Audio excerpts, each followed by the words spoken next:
Olá e bem-vindos ao meu canal do YouTube, mais uma vez. Hoje vamos ver o caso da família Philpott. Mas antes de começar, devemos fazer uma menção especial ao nosso patrocinador, com quem já trabalhamos anteriormente. CyberGhost Rede Privada Virtual. Na internet, você está sempre mais exposto a que terceiros tenham acesso às suas informações, incluindo o seu provedor de internet. Mas com o CyberGhost Rede Privada Virtual, você pode ocultar seu protocolo de internet e permanecer completamente anônimo. É um serviço útil para proteger seus dispositivos de sites maliciosos e ataques de hackers ao se conectar a uma rede Wi-Fi pública e insegura. Com este rede privada virtual, você não precisa mais se preocupar com o roubo de suas informações. No entanto, uma das melhores partes é que permite ultrapassar a barreira do país. Quando se trata de assistir conteúdo online, não apenas permite que você assista vídeos do YouTube bloqueados onde você mora, mas também acessar diferentes catálogos e mais extensos, em 40 plataformas de streaming, entre estas estão Netflix, Hulu e Disney+.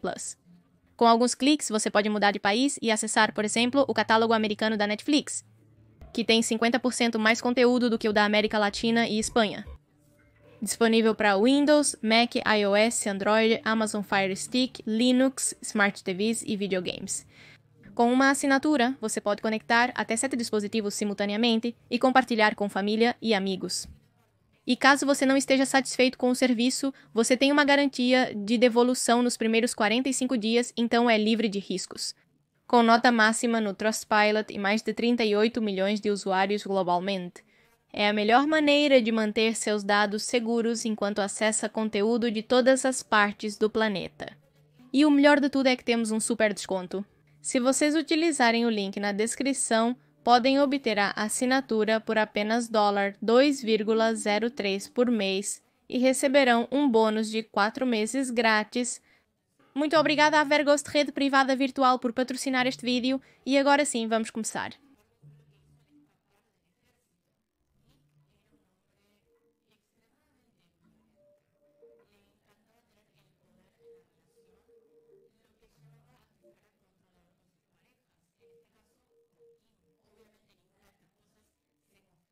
Não sabemos muito sobre os primeiros anos de vida de Mick Philpott.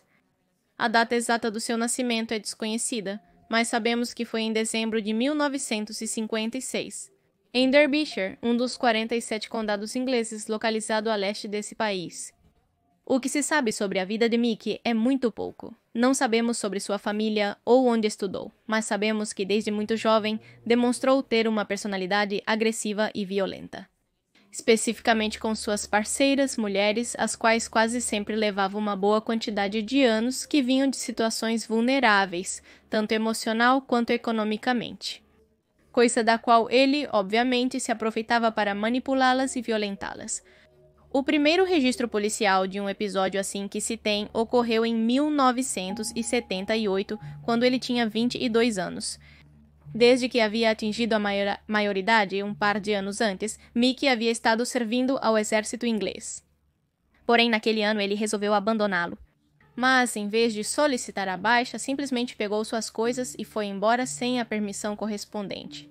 Mick sabia que iriam procurá-lo na casa de sua família, então, em vez de ir para lá, ele foi para a casa de sua namorada, Kim Hall, uma garota de 17 anos com quem ele já havia tido comportamentos bastante violentos em várias ocasiões.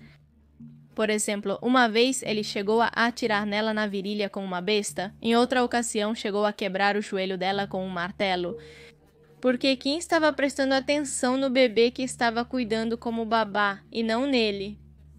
O pior, no entanto, foi o que ele fez ao fugir do exército. Mick era um homem extremamente violento. Ele adorava ter o poder no relacionamento, o que o levava a ser controlador com suas parceiras, neste caso com Kim. Claramente nada disso era exibido em público. No início, Mick sabia que não era tão fácil quanto começar um relacionamento e imediatamente maltratar sua parceira. Sua família e amigos não permitiriam isso. Então, nesses meses em que estiveram juntos, essa falta constante de respeito por ela foi se desenvolvendo cada vez mais. Primeiro ele foi um cavalheiro, uma pessoa muito amável, um namorado ideal.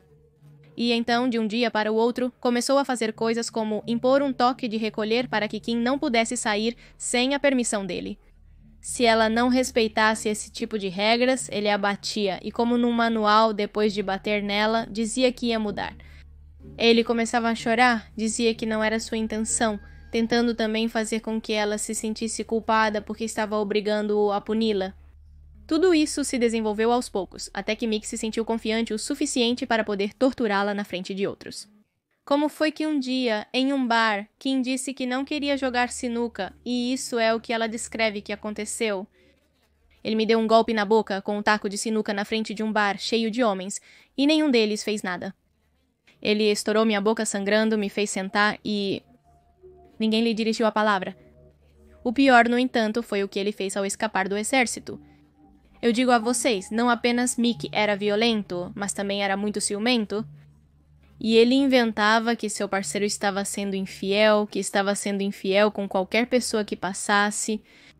Assim, ele mesmo se convenceu de que Kim estava o enganando, quando ela, na verdade, simplesmente queria deixá-lo. Então, quando ele chegou à casa da namorada depois de deixar o exército, ele a esfaqueou um total de 27 vezes. Tudo isso, vale dizer, ele fez enquanto o pai de Kim não estava em casa. Porque se ele estivesse lá, a história teria sido diferente, já que Mick tinha medo dele. Os gritos de Kim acordaram sua mãe, que se apressou para ir ao quarto de sua filha para ajudá-la. No entanto, ele a dominou rapidamente e, assim como fez com sua filha, começou a esfaqueá-la, embora menos vezes. Acabaram sendo 11. Foi um vizinho que alertou as autoridades ao ouvir os gritos de ambas. Quando os paramédicos chegaram, Mick estava esperando sentado, fumando, e de fato, quando os viu passar, disse-lhes para nem tentarem entrar. Porque ele tinha feito um trabalho muito bom. Basicamente, ele pensou naquele momento que tinha matado as duas, não esperava de forma alguma que sobrevivessem e pudessem contar o que aconteceu. Que a propósito, se não tivessem sobrevivido, talvez a sentença de Mick teria sido muito maior e ele não teria saído da prisão para continuar cometendo delitos. Por sorte e incrivelmente. Tanto Kim quanto sua mãe sobreviveram a este ataque, pelo qual Mick foi acusado e considerado culpado de tentativa de homicídio e lesões corporais graves. Acho que a pior parte de tudo isso é que por tentativa de homicídio, que na realidade poderia tê-las matado tranquilamente, ele foi condenado a 7 anos de prisão, mas cumpriu apenas 3 anos e 2 meses. Depois veio à luz que, na verdade, Kim havia enviado uma carta a ele dizendo que iria deixá-lo, e por isso ele se deu ao trabalho de ir até lá para esfaqueá-la, tentar matá-la e também tentar matar a mãe dela. De qualquer forma, ele saiu. Quando recuperou a liberdade, em 1986, casou-se com Pamela Lomax, com quem teve seus 3 primeiros filhos, David, Richard e Micaela. Posteriormente, Pamela declarou que Mick era controlador e violento com ela. Disse que até chegou a rezar para que seu marido a abandonasse por outra mulher, o que aconteceu apenas 10 anos depois, quando Mick conheceu Heather Keel, que tinha apenas 14 anos. Sempre mirando para sair com garotas mais jovens, Mick abandonou sua esposa para começar um relacionamento com Heather, que ao completar 16 anos, fugiu da casa de seu pai para morar com Philpott, que tinha naquela época 37 anos. Juntos tiveram 2 filhos, Aidan e Mickey, que não foram bem recebidos de forma alguma. Na verdade, Mick começou a atacar Heather, culpando-a por ter lhe dado 2 filhos homens quando ele queria uma mulher. Foi o início de um ciclo violento, absurdo e interminável que tinha como único objetivo a Heather. À medida que seus filhos cresciam, Mick ensinou os 2 meninos a desprezar a mãe e serem diretamente violentos com ela. Apesar dessa violência constante e do desprezo por Heather, Mick esperava que a jovem tivesse mais filhos com ele, o que nunca aconteceu. Como nunca havia sido oficialmente dispensado do exército, Philpott conseguiu obter um novo posto de trabalho lá, que não durou muito tempo. Em 1991, depois de agredir um colega na cabeça, ele finalmente foi dispensado junto com uma sentença de liberdade condicional. Então, até este ponto, temos pelo menos 2 incidentes graves de violência, 2 ou 3, depende de como você conta. Mas estava claro, parece-me, que essa pessoa não estava tão apta para conviver com os outros. Depois de mais 9 anos de maus tratos em 2000, Heather o abandonou, levando consigo seus 2 filhos. Mas isso não pareceu afetar Mick nem um pouco. Apenas alguns meses depois, ele começou um relacionamento com Marie Duffy, uma garota de 19 anos que acabara de sair de um relacionamento abusivo, em que seu ex-parceiro chegou a raspar todo o seu cabelo para que ela não fosse atraente nem saísse com outros homens. Quando conheceu Mick, essa garota de origem irlandesa era mãe solteira de uma menina de 3 anos. A vida de Marie tinha sido muito complicada desde a infância. Ela havia sido abusada sexualmente, além de ser vítima de bullying na escola. Talvez isso foi o que a levou a aceitar o amor, se é que se pode chamar assim, e o bom tratamento que Mick lhe oferecia, e sem pensar, em questão de dias, se mudou com ele. A casa de Mick ainda era do exército e ficava na Victory Road, em Derby. Eles moraram lá sozinhos até 2001. Quando Mick conheceu Lisa Willis, uma adolescente órfã de 16 anos, que, além de não ter família que cuidasse dela, se tornou mãe solteira. Fazia relativamente pouco tempo. Em uma festa de Natal daquele ano, Mick a convidou para se mudar com ele e Mary, com a desculpa de que sua casa era mais espaçosa. Havia apenas algumas semanas que ele havia conhecido a garota, mas ela não tinha mais ninguém e precisava de ajuda com seu filho. Então ela aceitou sem hesitar. No início de 2002, Mick II já havia estabelecido um relacionamento amoroso com Lisa, enquanto ainda estava com Marie, que morava com eles. Durante aquele mesmo ano, e após um longo processo legal, Heather obteve a custódia e posse legal de seus filhos no dia 23 de dezembro, algo que enfureceu Mick e o marcaria pelo resto de sua vida. De fato, nos anos seguintes, todo dia 23 de dezembro, ele destruía a árvore de Natal com violência. Se isso já parece desagradável, incrivelmente fica ainda pior. Lembremos, ele deveria estar preso, mas parece que o sistema judiciário não liga muito para isso. Em 2003, Mick se casou com Mary de Lisa, que acabara de completar 18 anos de idade. Ela foi a dama de honra. Ela ainda mantinha um relacionamento romântico com Mick, na verdade. Estava grávida dele no momento do casamento. Eles eram, em suma, uma família combinada. Para 2006, ela já tinha 7 filhos com eles, 4 com Merid e outros 3 com Lisa. E não nos esqueçamos dos que ela tinha tido antes. Foi nesse mesmo ano que a Inglaterra conheceu pela primeira vez o sobrenome Philpott, quando Mick começou a exigir publicamente uma casa maior da prefeitura para ele e sua família. Naquele momento eram um total de 11 pessoas sob o mesmo teto na casa de Derby. A prefeitura negou o pedido de Mick, explicando que a casa em que ele morava era a maior que havia na localidade. E, portanto, não iriam poder dar a ele outra, ainda maior, o que o indignou. Mick estava naquele momento tão irritado que entrou em contato com o Birmingham Post para denunciar o que para ele era extremamente injusto, dizendo: "Não são bons o suficiente? Amo meu país, mas neste momento me sinto envergonhada dele. Acredito que este país está indo por água abaixo." Na mesma nota em que publicou suas declarações, deixou saber que Mick e sua família recebiam um total de entre 40 e 60 mil libras por ano de benefícios sociais por parte do Estado. Quando isso se tornou conhecido, Mick e seu estilo de vida viraram notícia em toda a Inglaterra, atraindo a atenção de vários meios de comunicação. Diante das críticas, o homem de 40 anos afirmou que aqueles que falavam mal dele era porque invejavam que ele tivesse 2 mulheres ao mesmo tempo. Essa exposição pública teve outras consequências. Por exemplo, receberam a visita de funcionários da prefeitura que confirmaram que Mick estava há mais de 2 anos sem pagar impostos, o que colocava em risco a casa e todas as subvenções estaduais que recebia. Enquanto ainda estava em plena polêmica, Lisa deu à luz ao seu 4º filho e, assim que foi possível, ela e Mary ficaram grávidas novamente. Enquanto para a mídia, Mick se apresentava como o patriarca de uma família feliz. Na vida privada era o oposto, violento e abusivo com as 2 mulheres. Durante aquele ano, alimentando a polêmica, no início de 2007, Mick foi convidado para o The Jeremy Kyle Show, um programa de televisão que consiste em entrevistas com personagens particulares, como era o caso de Philpott. Em sua passagem pelo programa, defendeu seu estilo de vida e declarou coisas como que gostaria de se divorciar de Marie para se casar com Lisa, e repetir esse processo, para que nenhuma se sentisse fora da família ou que era menos importante para ele. Além disso, disse que iria fazer uma vasectomia, algo que na verdade nunca fez.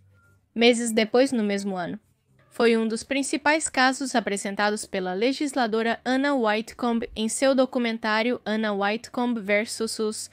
The Benefit Culture, no qual a ministra conservadora passou uma semana vivendo com Philpott e sua família para realmente demonstrar como viviam e como dependiam. 100% do Estado. Durante essa semana, Whitcomb tentou convencer Mick e suas parceiras a mudar esse estilo de vida, e para isso conseguiu 3 empregos diferentes para o homem. Mick não compareceu a nenhum deles e, portanto, não foi levado em consideração. A ex-ministra concluiu que Philpott não se importava com ninguém e expôs os maus tratos às 2 mulheres que viviam com ele. Além disso, ela disse que nenhuma das crianças parecia ter uma relação amorosa com ele. Pouco a pouco, a população e a imprensa foram esquecendo deste homem e desta família. Eles continuaram vivendo nas mesmas condições, enquanto a família em si continuava crescendo. Para o ano de 2012, viviam ali 3 adultos, Mick, Lisa e Marie, junto com 11 crianças. 5 eram filhos do casamento, um adolescente que era filho de Marie, um filho apenas de Lisa e outros 4 que compartilhava com Mick. A violência era a mesma de sempre e até mesmo havia escalado ainda mais. Por exemplo, anos antes, em 2010. A polícia deu um aviso verbal a Mick quando foram chamados porque ele estava batendo em Marie na rua. Em outra ocasião, os vizinhos o viram atacando-a com um pedaço de madeira. Já cansada dessa situação, em fevereiro de 2012, Lisa saiu com seus filhos com a desculpa de ir nadar. Porém, ela foi para um abrigo destinado a mulheres e crianças vítimas de violência. Após alguns dias lá, ela foi morar com sua irmã e cunhado, sem saber que isso salvaria a vida de seus filhos. E é assim, neste contexto, que passamos para o dia dos acontecimentos.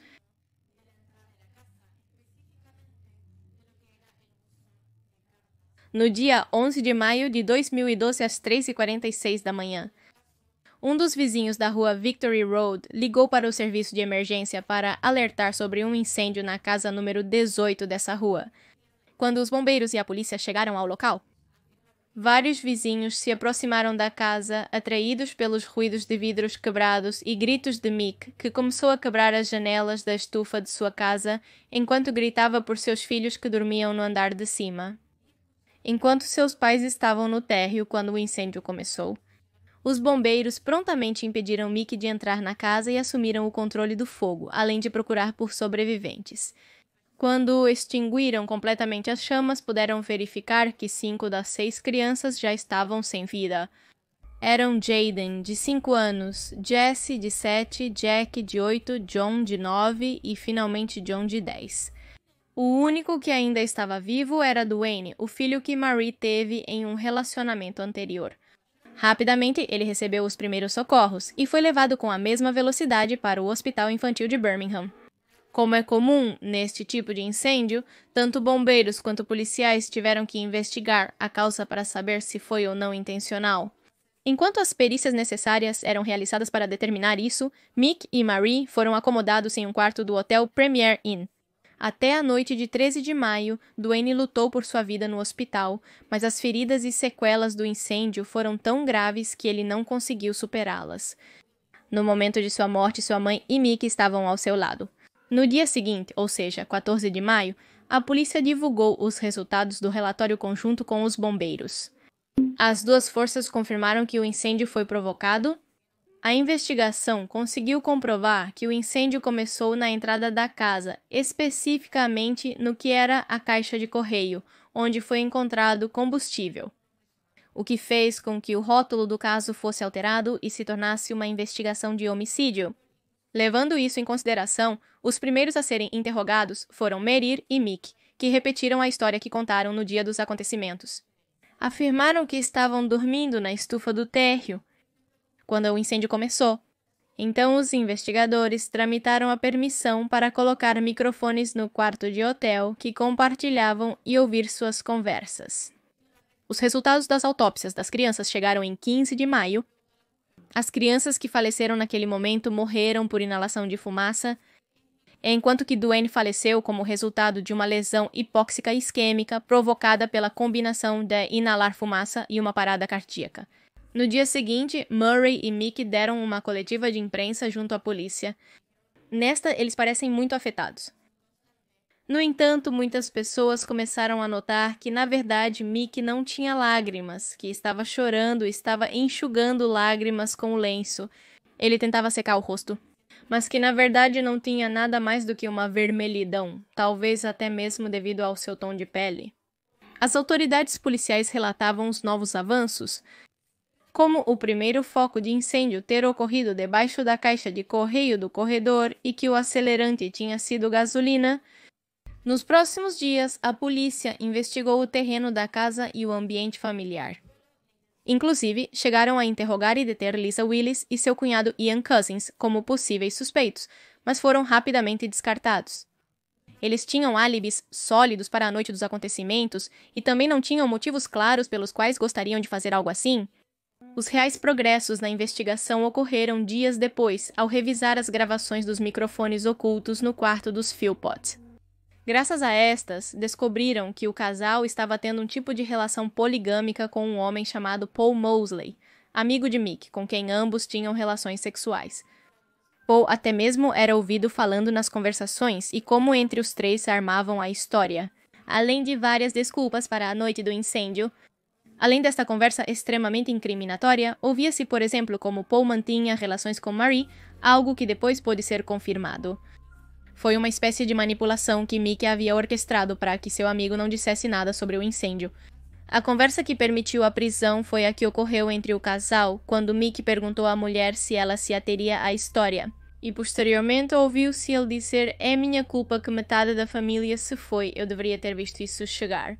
A essas gravações foram adicionados os depoimentos do círculo do casal, que garantiram que eles não estavam tão afetados quanto pareciam. Que, pelo contrário, disseram que ambos pareciam desfrutar da atenção constante que tinham e das atenções que haviam recebido. Por último, ao revisar as roupas que Philpott usava naquele dia, descobriram que estas tinham combustível. Em conjunto com as gravações, foi suficiente para que no dia 28 de maio o casal fosse preso sob suspeita de homicídio. No dia 20 de julho, Paul Mosley foi detido sob fiança como cúmplice.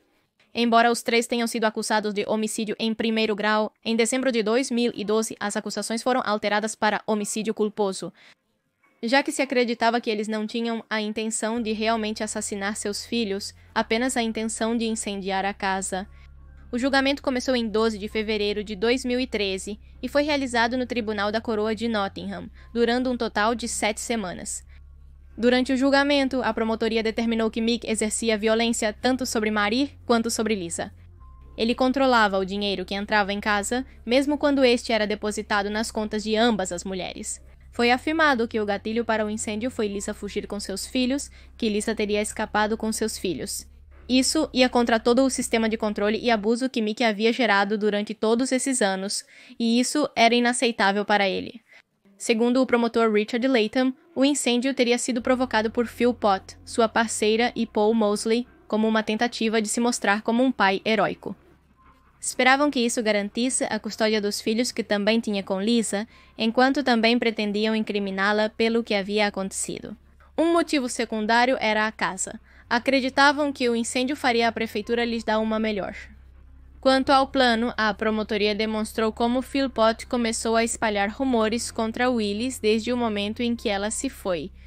O homem disse a seus conhecidos e amigos que Lisa havia ameaçado ele e sua família, e que também havia ameaçado fazer algo com a casa. Ele disse que Lisa queria jogar bombas incendiárias no lugar. Era um plano que vinham montando há vários meses, no entanto, não era necessariamente um plano bem feito. E, como prova disso foi o quão rápido o incêndio saiu de controle, quando as chamas subiram pela porta de policloreto de vinila da entrada, derretendo o plástico, o fogo começou a avançar, sem que o casal pudesse fazer nada. Estendeu-se as escadas de madeira envernizada, e como todas as portas do andar superior estavam abertas, a fumaça não teve problema em adentrar os quartos e acabar com a vida das crianças. Mick deu seu depoimento no julgamento. Segundo ele, antes do incêndio começar, estava jogando sinuca com Paul Mosley, até que ele saiu de casa. Por volta das 2 da manhã, quando, junto com sua esposa, começou a assistir um filme na televisão. Embora ambos tenham adormecido, acordaram com um alarme de fumaça. Ao tentar descobrir o que estava acontecendo, perceberam que o incêndio já incontrolável no corredor estava se espalhando para as escadas. Rapidamente, ela ligou para as emergências e entregou o telefone para Murray, tentando subir para o segundo andar com uma escada no Jardim dos Fundos. No entanto, segundo ele, a fumaça preta o obrigou a recuar e ficar do lado de fora. Tanto ele quanto os outros 2 acusados se declararam inocentes das acusações que lhes foram feitas. Mas a evidência era muito clara. No dia 4 de abril de 2013, Mick Philpott foi declarado culpado e condenado à prisão perpétua com uma pena mínima de 15 anos de prisão. Sua esposa, Merit Duffy, e Paul Mosley foram condenados a 17 anos, respectivamente, com a possibilidade de obter liberdade condicional após cumprir mais da metade da pena na prisão. Após o veredicto ser anunciado, Mick fez o sinal da cruz e disse: "Ainda não acabou."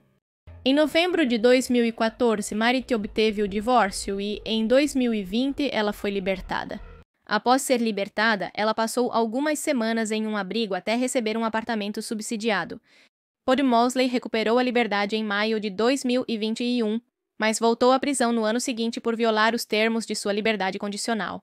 Em 2023, após uma reunião da Junta de Liberdade Condicional, o benefício foi novamente concedido a ela em uma audiência oral. Por sua parte, e finalmente, Mick Philpott continua na prisão Wakefield, então esperamos que ele não saia. Obrigada à CyberGhost Rede Privada Virtual por patrocinar este vídeo. Voltei. Se estão procurando uma rede privada virtual, a verdade é que é uma opção excelente a um preço super razoável e acessível. O link para essa oferta especial da CyberGhost Rede Privada Virtual com 4 meses grátis está na descrição deste vídeo. Então não percam essa oportunidade. E esse foi todo o caso por hoje. Essa é a história da família Philpott ou de Mick Philpott. Vocês conheciam este caso? Vou me despedir. Então aqui estão os Patreons e os membros do canal. Obrigada por me apoiarem através desses meios. E sem mais nada para dizer. Aqui tem um vídeo novo, aqui tem um vídeo recomendado. Podem se inscrever clicando no meu rosto e nos vemos em outro vídeo. Adeus.